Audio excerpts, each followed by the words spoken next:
Jesus Christ is coming back to this earth. And that day is on God's calendar. The word of God says that లోకాసు వార్త 23వ అధ్యాయము 34వ వచనంలో మనకి మాట కనబడుతుంటుంది. ఇది ఏంటంటే, యేసు తండ్రి వీరేమి చేయుచున్నారో వీరు ఎరుగరు గనక వీరు క్షమించమని చెప్పాను. వారు ఆయన వస్త్రములను పంచుకున్నట్టుకే చీట్లు వేసిరి. దేవుని స్తోత్రం. అయితే 23వ అధ్యాయం లోకాసు వార్త 23వ అధ్యాయం 34వ వచనంలో యేసు ప్రభు వారు తండ్రికి ప్రార్థన చేయడం కనబడుతుంది. మొదటి మాట, తండ్రి వీరేం చేయుచున్నారో వీరు తెలియదు కనుక వీరు క్షమింపుడి అనే మాట మనకు కనబడుతుంది. దేవుని స్తోత్రం. అయితే దీనికి కొంచెం బ్యాక్గ్రౌండ్ మనం వెళ్తే కనుక అసలు ఈ కలువరి సిలువ ధ్యానం అనేది ఎక్కడ మొదలైందో మనం తెలుసుకోవడం చాలా ప్రాముఖ్యం. రైట్. అయితే యేసు ప్రభు వారు మత్తయి సువార్త 16వ అధ్యాయంలో యేసు ప్రభు వారు ఒక అద్భుతం చేస్తాడనమాట. అదేంటంటే 5 రొట్టెలు 2 చేపలని 5,000 మందికి పంచిపెట్టిన తర్వాత అక్కడ యాక్చువల్ జరిగే విషయం ఏంటంటే, వాళ్ళందరూ తిన్న తర్వాత 12 గంపలు వాళ్ళు ఎత్తిన తర్వాత వాళ్ళందరినీ పంపించేసిన తర్వాత యేసు ప్రభు వారు శిష్యులతో అంటాడు, అయ్యో ఇంత అద్భుత కార్యం మనం చేశాం కదా, నా గురించి ప్రజలు ఏమనుకుంటున్నారో అని అడిగినప్పుడు శిష్యులు ఏమంటారంటే, కొంతమంది అయ్యా నువ్వు బాప్తిస్మ ఇచ్చి యోహాను మరలా పుట్టాడు అంటున్నారు ప్రభా, లేదంటే మోషే మరలా పుట్టాడు అంటున్నారు ప్రభా, ఏలియా అయ్యి ఉంటాడని కొంతమంది అంటున్నారు ప్రభా అని ఎప్పుడైతే వారు సాక్ష్యం ఇచ్చారో, యేసు ప్రభు వారు ఏమంటారంటే వెంటనే, సర్లేగా నన్ను పక్కన పెట్టండి, వారంటే ఈ రోజు రాత్రి మాత్రమే నాతో ఉన్నారో, ఈ రోజు మాత్రం ఒక అద్భుతం చూశారు కనుక వారిని పక్కన పెట్టండి. మీరు నాతో దగ్గరగా 3.5 సంవత్సరాలు ప్రయాణం చేస్తున్నారు, మీరు అనేకమైన అద్భుతాలు చూశారు, మీరు అనేకమైన వాక్యం నా నోటంలో వచ్చి విన్నారు కదా, మీరు ఏమనుకుంటున్నారు నా గురించి అని వారిని అడిగినప్పుడు వెంటనే పేతురు ఏమంటాడంటే, నువ్వు దేవుని కుమారుడివి అనే మాట అంటాడు. అయితే ఎప్పుడైతే పేతురు ఈ మాట అన్నాడో వెంటనే యేసుప్రభు వారు ఏమంటారంటే కనుక, మొట్టమొదటిసారి యేసుప్రభు వారు పరిచర్య గురించి మాట్లాడడం మొదలు పెడతాయి ఎప్పుడైతే పేతురు ఈ మాట అన్నాడో. అయితే ఇప్పుడు పెద్దల చేత ప్రధానుల చేత నన్ను నేను అప్పచెప్పుకోవాల్సిన సమయం వచ్చింది, యెరూషలేముకి మనం బయలుదేరదాం పదండి అని యూటర్న్ తిరుగుతుంది. ఇప్పుడు యేసుప్రభు వారి పరిచర్య యూటర్న్ తిరుగుతుంది. అప్పటి వరకు నేరుగా వెళ్ళిపోతున్న ఆయన ఇప్పుడు తిరిగి మరలా యెరూషలేము వైపు ప్రయాణం కనబడుతుంది. దీన్ని మనం ఏమంటామంటే హోలీ వీక్ అంటాం. అంటే యేసుప్రభు చనిపోయిన ముందు జరిగిన వారం అంతా హోలీ వీక్ అంటాం. అంటే గాడిద మీద ఊరేగడం కానివ్వండి, తర్వాత బలారాధన ఆ విషయం మనకు బలారాధన చేయడం కానివ్వండి, తర్వాత బేతనియ గ్రామంలో ఆయన వాక్య బోధనలు కానివ్వండి, గెత్సెమనే తోటలో ప్రార్థన కానివ్వండి, ఇవన్నీ ఏంటంటే హోలీ వీక్ లో జరిగేవి అనమాట. ఏదేమైనప్పటికీ యేసు ప్రభు వారు పరిచర్య బాధ్యతలన్నీ పేతురు మీద పెడతాడు. పేతురు అనే బండ మీద నా సంఘాన్ని కట్టేదినని. ఎందుకన్నాడంటే, ఎప్పుడైతే పేతురు నువ్వు దేవుని కుమారుడివి అన్నప్పుడు వెంటనే పేతురికి అర్థమైంది ఏంటంటే, బహుశా పేతురు మెచ్యూరిటీ లెవెల్ వచ్చాడు, వాక్యంలో కానివ్వండి, యేసుప్రభు మీద అవగాహనలో కానివ్వండి మెచ్యూరిటీ లెవెల్ వచ్చాడు. కాబట్టి వెంటనే యేసుప్రభు వారు అర్థం చేసుకొని వెంటనే ఏమంటే, పేతురు అనే బండ మీద నా సంఘాన్ని కట్టేదనని పరిచర్య బాధ్యతలు అప్పటి వరకు ఆయన మోసి ఇప్పుడు ఆ పరిచర్య బాధ్యత ఎవరికి ఇచ్చాడంటే వారికి అప్పచెప్పాడు. దేవుని స్తోత్రం. వారికి అప్పచెప్పిన తర్వాత ఇప్పుడు ఈయన మొదటిసారిగా అన్నాడు ఏంటంటే, మనం యెరూషలేము వెళ్ళాలి, ఎందుకంటే పెద్దల చేత ప్రధానుల చేత నన్ను నేను అప్పచెప్పుకునే సమయం వచ్చిందని. ఆయన సిలువ ధ్యానం గురించి మొట్టమొదటిగా మాట్లాడిన అంశము అక్కడ మొదలవుద్ది, మనకి 16వ అధ్యాయంలో మొదలవుద్ది.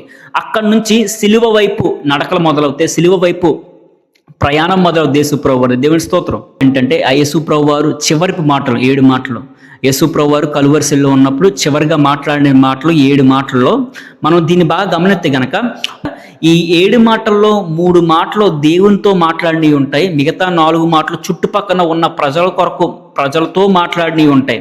అంటే తండ్రి వీరు ఏం చేయుచున్నారో వీరు తెలియదు గనక వీరు క్షమింపుడి, ఇది దేవునితో మాట్లాడాడు మొట్టమొదటి మాట. తర్వాత నా దేవా నన్ను ఎలా చేయి విడనాడితివి, 2వ మాట దేవునితో మాట్లాడింది. తర్వాత తండ్రి ఇదిగో నా ఆత్మ నీకు అప్పచెప్తున్నాను, చివరి మాట. ఈ 3 మాటలు యేసు ప్రభు వారు కలువరి సిలువలో దేవునితో మాట్లాడిన మాటలు. మిగతా 4 మాటలు ఏంటంటే, నేడు నీవే నాతో కూడా పరదేశంలో ఉండు అని పక్కన దొంగతో మాట్లాడాడు. తర్వాత తల్లి ఇదిగో నీ కుమారుడు అని మరియమ్మ గారి గురించి మాట్లాడడం కానివ్వండి, తర్వాత దప్పిగోరుచున్నాను అని మాట్లాడడం కానివ్వండి, అంతటా సమాప్తమైంది అని మాట్లాడడం కానివ్వండి. ఈ 4 మాటలు ఎవరితో మాట్లాడాడంటే చుట్టుపక్కల ఉన్న ప్రజల కొరకు ప్రజలతో మాట్లాడిన మాటలు.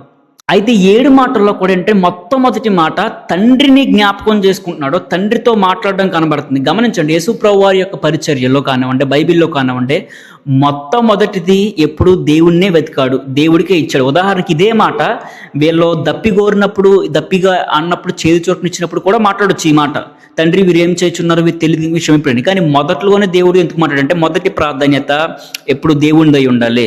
కలువరి సిలువ టైంలో ఉన్నప్పుడు కూడా మొట్టమొదటిగా ఎవరితో మాట్లాడుతున్నాడంటే యేసు ప్రభువారు ఆయనతో దేవునితో మాట్లాడుతున్నాడు. దేవుని స్తోత్రం. దేవుని కొరకు మాట్లాడుతున్నాడు. దేవుడికి మొట్టమొదటి మాట ఇచ్చాడు. గమనించండి, బైబిల్లో అనేకమైన ఉదాహరణలు మనకు ఉంటాయన్నమాట. ఇలా ఎదుక్కుంటూ పోతే 10 ఆజ్ఞల్లో కానివ్వండి, మొట్టమొదటిగా నేను తప్ప నీకు వేరే దేవుడు ఉండకూడదు, ఇది మొదట దేవునికి ఇచ్చిందే. తర్వాత పరలోక ప్రార్థన నేర్పించమన్నాడు, పరలోక మందున్న మా తండ్రి, ఇది దేవునిదే.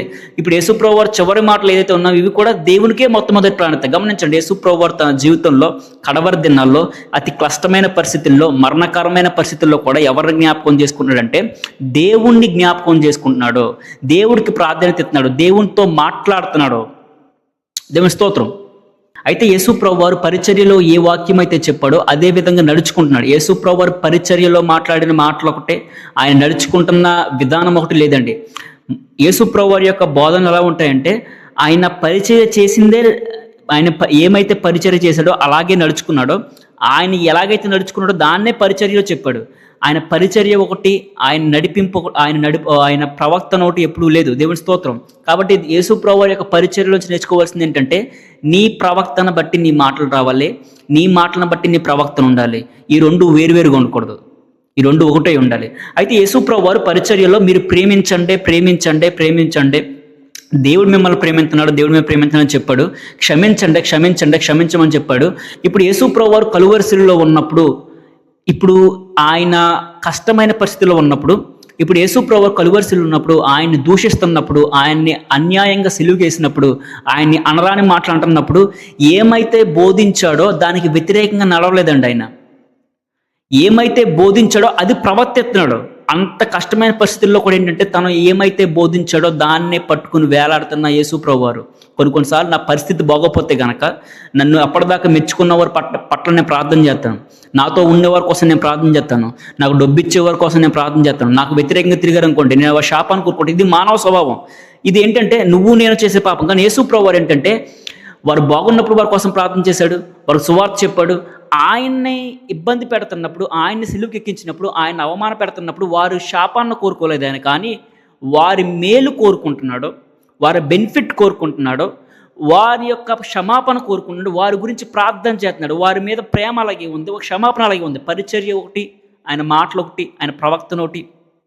ఎటువంటి పరిస్థితుల్లో ఉన్నప్పటికీ, ఎంత కష్టమైన పరిస్థితుల్లో ఉన్నప్పటికీ మనం బోధించేదే మనం ప్రవర్తించాలి. ఒకవేళ మనం మరణ పడక మీద ఉన్నా, మనం చంపడానికి వచ్చిన వారి గురించి మనం ప్రార్థన చేయాలి. వాళ్ళ మేలు కోరి మనం ప్రవర్తించాలి తప్ప వారి శాపాన్ని ఎప్పుడు కోరకూడదు. ఇది యేసుప్రభువు వారి యొక్క సిలువలో మొట్టమొదటి మాట నుంచి తెలుసుకోవాల్సింది ఏంటంటే, ఆ సమయంలో కూడా, అంత క్లిష్టమైన పరిస్థితుల్లో కూడా he even pray for them. He didn't want there destruction, he want there benefit from God. Point number 1. Point number 2 ఏంటంటే, అయితే ఎందుకని యేసుప్రభువు వారు తండ్రి వీరు ఏం చేయుచున్నారో వీరు తెలియదు గనక వీరు క్షమింపుడి అనే మాట అన్నాడంటే గనక 3 పాయింట్లు మనం మాట్లాడుకుందాం. చాలా ప్రాముఖ్యమైన 3 పాయింట్లు మాట్లాడుకుందాం. అందులో మొట్టమొదటి పాయింట్ ఏంటంటే, మత్తయి సువార్త 27వ అధ్యాయము 24 నుంచి 25లో ఇలా రాయబడి ఉంటుంది. ఆ సంఘటన ఏంటంటే, పిలాతు అల్లరి ఎక్కువ అవుచున్నదే గాని తన వలన ప్రయోజనం ఏమీ లేదని గ్రహించి నీళ్లు తీసుకొని జన సమూహము ఎదుట చేతులు కడుక్కొని, ఈ నీతిమంతుని రక్తము గురించి నేను అపరాధిని మీరేమి చేసుకునుడని చెప్పెను. అందుకు ప్రజలందరూ వాని రక్తము మా మీదను మా పిల్లల మీదను ఉండును గాకనిరి. అప్పుడు అతడు వారి కోరుకున్నట్టు బరబ్బను వారికి విడుదల చేసి యేసును కొరడాలతో కొట్టించి సిలువ వేయించి అప్పగించను. పాయింట్ నెంబర్ 1 ఏంటంటే ఇక్కడ యేసుప్రభువు వారు నీతిమంతుడు, యేసుప్రభువు వారిలో ఏ పాపం లేదు. యేసుప్రభువు వారి మీద కేసులు పెట్టారు, కానీ 3 కేసులు పెట్టిన ఆ కేసుల్లో కూడా ఆయన దోషిగా కనబడలేదు, కానీ నిర్దోషిగా కనబడ్డాడు ఆయన. దేవుని స్తోత్రం. అయితే ఇప్పుడు ఈ నీతిమంతుణ్ణి చంపుతున్నానని, ఈ నీతిమంతుణ్ణి శిక్షిస్తున్నానని, ఆ శాపము నా మీదకి కానీ నా పిల్లల మీదకి రాకూడదని పిలాతు ఏం చేస్తున్నాడు అంటే చేతులు కడుక్కుంటున్నాడు.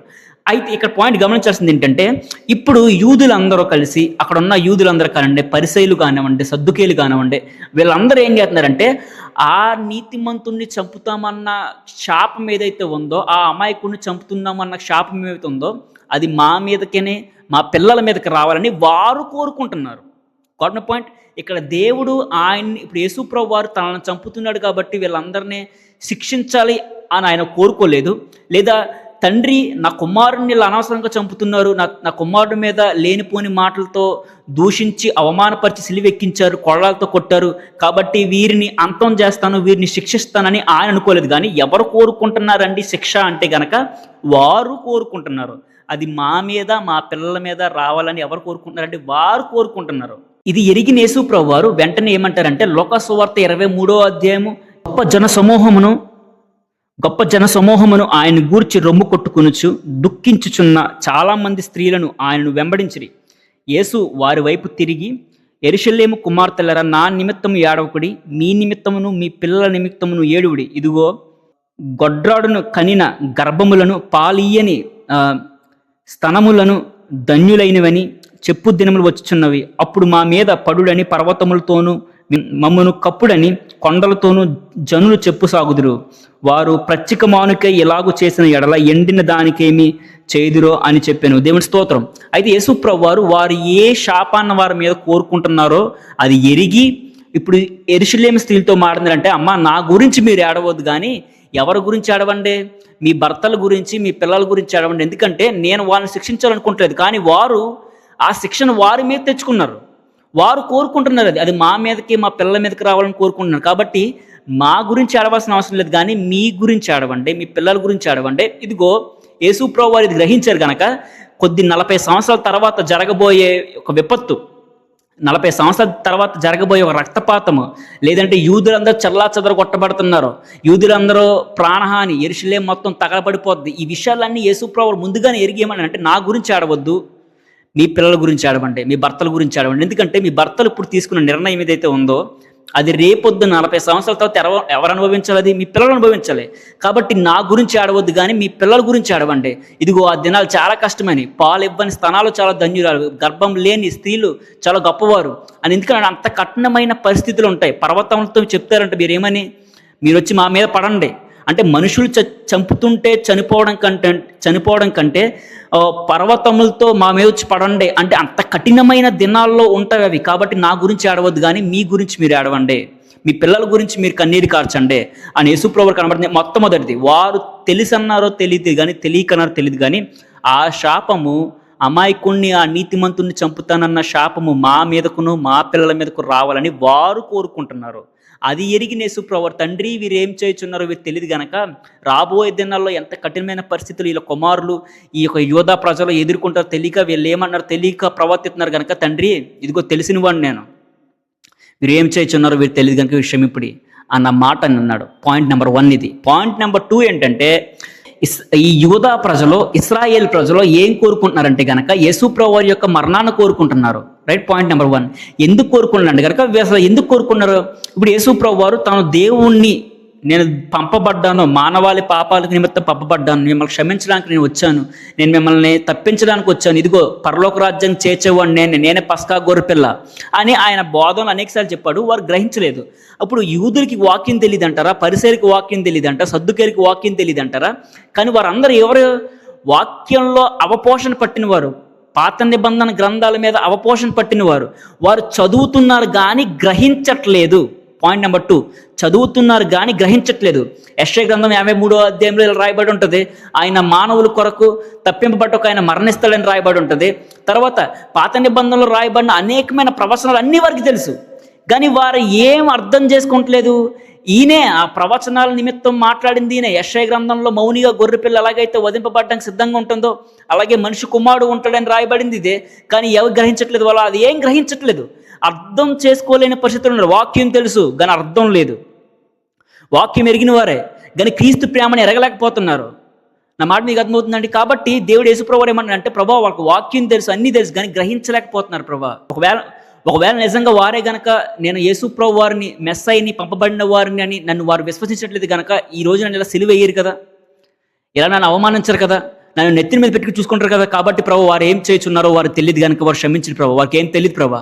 ఇగో సాతాను గుడ్డితనం కలగజేసింది ప్రభా, మనోనేతలకు సాతాను గుడ్డితనం కలగజేసింది ప్రభా అనే మాటలు మాట్లాడుతూ యేసు ప్రభు వారు దేవుణ్ణి ప్రాధాయపడుతున్నారు, దేవునికి ప్రార్థన చేస్తున్నారు. మధ్యవర్తిగా యెషయా గ్రంథం 53వ అధ్యాయంలో ఉంటుంది. యెషయా గ్రంథం 53వ అధ్యాయం ఉంటుంది. మధ్యవర్తిగా మానవులకి దేవునికి మధ్యలో ఒక లాయర్ కింద యేసు ప్రభువు వారు ఏమంటారంటే ప్రార్థన చేస్తున్నారు. ఇది వారికి తెలుసు కానీ వారు అర్థం చేసుకోవట్లేదు. ప్యాషన్ ఆఫ్ ద క్రైస్ట్ అనే మూవీలో ఒక సీన్ ఉంటుందండి. ప్యాషన్ ఆఫ్ ద క్రైస్ట్ మూవీలో సీన్ ఉంటుంది. ప్రజలందరూ యేసు ప్రభువు వారిని తిడుతుంటే, అవమానిస్తుంటే, ఆయన చంపండి అని ఊరేస్తుంటే సాతాను వెనకాల నుంచి నడుచుకుంటూ వెళ్తూ ఉంటాడు. అంటే ప్రజలకి గుడ్డితనం కలగజేశాడు. కళ్ళెదుటిగా సత్యం ఉన్నా కానీ ఒప్పుకునే దాన్ని తెలియట్లేదు. హృదయంలో వాక్యం ఉన్నా కానీ దాన్ని అంగీకరించే మనసులో లేరు, దాన్ని ఎరిగే మనసులో లేరు. సాతాను వారి మనోనేత గుడ్డితనం కలగజేసింది. సాతాను వారి వెనకాల నుండి నడిపిస్తుంది. అని ఒక సింబాలిక్గా ఆ డైరెక్టర్ ఎవరైతే ఉన్నారో passion of the Christ movie తీసిన ఆయన దాన్ని సింబాలిక్గా చెప్తుంది ఏంటంటే, వీరు గుడ్డితనం కలిగిన వారు కనుక సత్యాన్ని వీరు గ్రహించట్లేదు అనే మాటని స్పష్టంగా ఆ సీన్లో మనకు కనబడుతుంటుంది. ఇదే పాత నిబంధనలో సంఖ్యాకాండంలో ఏమంటుంది 15వ అధ్యాయంలో అంటే, తెలియక పాపం చేసిన వాడికైనా క్షమాపణ ఉంటుందేమో కానీ తెలిసి చేసిన వాడికి క్షమాపణ ఉండదు. అందుకుని యేసుప్రభువు వారు ఏమనంటే, ప్రభా వీరు ఏం చేయుచున్నారో వీరు తెలియదు కనుక వీరు క్షమించండి ప్రభా. ఇదిగో ప్రభా వీళ్ళు ఏం మాట్లాడుతున్నారో తెలవట్లేదు, ఎవరిని దూషిస్తున్నారో తెలవట్లేదు, వారు ఎవరి కోసం అయితే ఎదురు చూస్తున్నారో అది నేనే అని గ్రహించలేకపోతున్నారు ప్రభా. కాబట్టి ప్రభా వీళ్ళ అమాయకులు ప్రభా, కాబట్టి వాళ్ళ మీద నీ ఉగ్రత ఉండకూడదు, వారి మీద నీ కోపం ఉండకూడదు ప్రభా. ఇది 2వ పాయింట్. 3వ పాయింట్ ఏంటంటే, అక్కడ ఉన్న చుట్టుపక్కల ఉన్న ప్రజలందరినీ జ్ఞాపకం చేసుకుంటా, ప్రభా వీరేం చేస్తున్నారు వీరు తెలియని క్షమింపండి. ఇప్పుడు రోమీలు వస్తున్నారు, పరిసయ్యులు వస్తున్నారు, సద్దుకీయులు వస్తున్నారు, దానేలు వస్తున్నారు, తర్వాత యేసుప్రభువారి మరణాన్ని చూడడానికి వచ్చిన వాళ్ళు అనేక మంది అన్యులు ఉన్నారు. తర్వాత యేసుప్రభువారితో ఉన్న 12 మంది శిష్యులు అక్కడ లేరు. వారిని విషయంలో అందరి విషయంలో లోక ప్రజలందరి విషయంలో ఆయన అంటే పబ్లిక్గా మరణిస్తున్నప్పుడు ఆయన జ్ఞాపకం చేసుకుంటుంది ఏంటంటే, ప్రభా వీరు ఏం చేస్తున్నారు వీరు క్షమింపండి. ఎందుకంటే అప్పటికే పిలాతు ఏం చేశాడు, పైన సిలువు పైన ఏం చేశాడు, అప్పటికి పిలాతు అయ్యన్నారా ఈయన యూదుల రాజు అయిన యేసయ్య, ఈయన యూదుల రాజు అయిన మెస్సయ్య అని ఏం చేశాడు, ఆయన ఒక బోర్డు తగిలించాడు. వారందరూ 3 భాషల్లో ఆ బోర్డు తగిలించాడు. గ్రీకులో, అరమిక్లో, తర్వాత హిబ్రూలో, ఈ మూడు భాషల్లో అది రాసి ఆ సిలువ పైన ఆయన వేలాడదీసిన తర్వాత చదువుతున్నారు కానీ దాన్ని గ్రహించట్లేదు ఎవరు కూడా. వారు యూదులు కానివ్వండి, పరిసయ్యులు కానివ్వండి, సద్దుకీయులు కానివ్వండి, రోమీలు కానివ్వండి, తర్వాత దారి నిలిపి వాళ్ళు ఎవరైనా కానివ్వండి, తర్వాత అన్యులు కానివ్వండి, యేసుప్రభువు మరణం చూడడానికి వచ్చిన వాళ్ళు కానివ్వండి, యేసుప్రభువు మరణాన్ని చూసి ఏడుతున్న స్త్రీలు కానివ్వండి, వీళ్ళెవ్వరూ కూడా చదువుతున్నారు కానీ గ్రహించట్లేదు. వీరు ఎవరిని సిలివేస్తున్నారో తెలవట్లేదు, ఎవరిని నిందిస్తున్నారో తెలవట్లేదు, ఎవరు బట్టలు చింపుకుంటున్నారో తెలవట్లేదు. కాబట్టి ప్రభా వీరు ఏం చేస్తున్నారో వీరు తెలియదు క్షమించండి. గమనించండి ప్రియమైన సంగమం, మొట్టమొదటి మాట మనకి ఏం నేర్పుతుందంటే, మొదటి మాటలో మనకి ఏం కనబడుతుందంటే దేవుని ప్రేమ అంటే ఎలా ఉంటుంది, ప్రేమ ఎంతవరకు ఉంటుంది, ప్రేమ ఎటువంటి పనుల్ని చేయిస్తుంది అనే మాట మనకు కనబడుతుంది. ఇప్పుడు యేసుప్రభువు వారు తన ప్రజల్ని అంతగా ప్రేమించాడు కాబట్టి వారి కొరకు ప్రార్థన చేస్తున్నాడు. ప్రేమ ప్రార్థన చేస్తుంది. గమనించి, can use no better instrument than prayer. ప్రేమించిన వాళ్ళు మన కొరకు మనకిచ్చే గొప్ప బహుమానం ఏదైనా ఉందంటే గనక, వారు మనకిచ్చే గొప్ప సమయం ఏదైనా ఉందంటే గనక ప్రార్థన. గమనించండి, యేసుప్రభువు వారు మానవుల్ని ప్రేమించాడు గనక వారి గురించి ప్రార్థన చేస్తున్నాడు. ఇప్పుడు నిన్ను నన్ను ఎవరైనా ప్రేమిస్తే, నిన్ను ప్రేమించిన నన్ను ప్రేమించిన ఎవరిని మనం ప్రేమించాలంటే, ఎవరైతే మనల్ని ప్రేమించి మన కొరకు ప్రార్థన చేస్తారో వారిని మీరు ప్రేమించండి, వారిని వదలొద్దు. కాబట్టి ఇంకోటి ఏంటంటే, ఆ ప్రార్థన ఎటువంటి సందర్భంలో చేస్తున్నారు. ఇప్పుడు యేసుప్రభువు వారు మామూలుగా పరిచర్యలు చేయడం వేరే అయితే కనుక, ఆయన్ని సిలువేసిన ప్రజల గురించి, చనిపోతున్న మరణ పడక మీద ఉన్న యేసుప్రభువు వారు ఆ టైంలో ప్రార్థన చేస్తున్నారు. ప్రేమ ప్రార్థన చేయిస్తుంది. ప్రేమ ఎటువంటి స్థితిలో ఉన్నా సరే, నీ ప్రేమ నిజమైందైతే వారి శాపాన్ని ఎప్పుడు కోరుకోవు. వారు ఎటువంటి పరిస్థితుల్లో ఉన్నా, వారు నీ పట్ల ఎంత కీడు తలపెట్టినా కానీ వారి గురించి ప్రార్థన చేసేలా నడిపిస్తుందే నిజమైన ప్రేమ. వారి గురించి పశ్చాత్తాప పడేలాగా ప్రార్థన చేస్తుంది నిజమైన ప్రేమ. ఇది దేవుడు చూపిస్తున్న ప్రేమ ఏంటంటే, ప్రజల కొరకు, ఆయన హింసిస్తున్న వారి కొరకు తక్షణమే ఇదిగో ప్రభా ఒక 4 నెలల తర్వాత లేదంటే 4 సంవత్సరాల తర్వాత వీరు క్షమించడం కాదు, ఇప్పుడే వీరు క్షమించు, ఎందుకంటే వీరు ఏం చేయుచున్నారో వీరు తెలియదు గనక వీరు క్షమించు ప్రభా. దేవుని ప్రేమ ప్రార్థన చేస్తుంది.